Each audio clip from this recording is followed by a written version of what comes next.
follow God by meditating His Word, no? Saan pa? To review, we have read, it means asking how we must change and grow. So we will live as God wants, no? So meditating on the understanding God's Word are the first step toward applying it to your everyday life. Yun kung ibig sabihin kung mga ano po, ano man daw ang binasa mo. Proverbs 3:5-6 sabi po, trust in the Lord with all your heart and lean not on your own understanding. In all your ways, submit to Him or acknowledge Him, He will direct your path.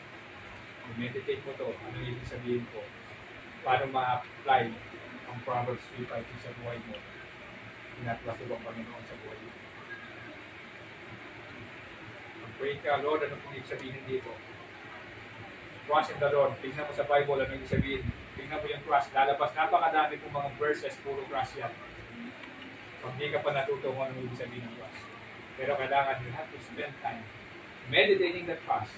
Pagkatapos pong basahin lahat yun po yun, i-apply mo yun sa buhay mo. Yun po sinasabi ko sa Bible.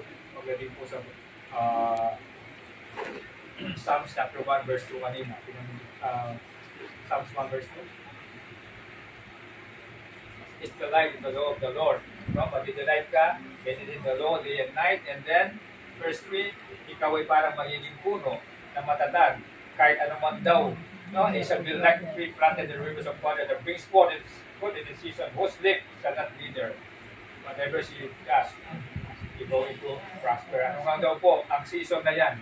Ang season na yan, kaya may problema ba? There's a season na puno-puno ng problema ang buhay mo. Season na meron ka pong mga kaaway. Season na napakadali pong mga seasons. No? Pero sabi po niya, meron kang bunga. Ang bunga na yon, nandun po sa Galatians 5:23-24, love, joy, peace, patience. Kailangan pala, meron kang ganun, meron ka ng bunga, pinapakita mo bunga. Minsan hindi ka makapagpatawal kasi hindi mo mahal ang tao. Ibig sabihin, yung nabunga ka, bilang sa Kristiyano, ay napakalit pa ng bunga mo, bukod pa lamang pa rin. Kailangan pala yung bunga na yun, pinapanapin mo, pinapanabis mo, para acceptable in the sight of God. May this word of my mouth and meditation of my heart be acceptable all to your sight, O Lord, my God, my rock, my deliverer.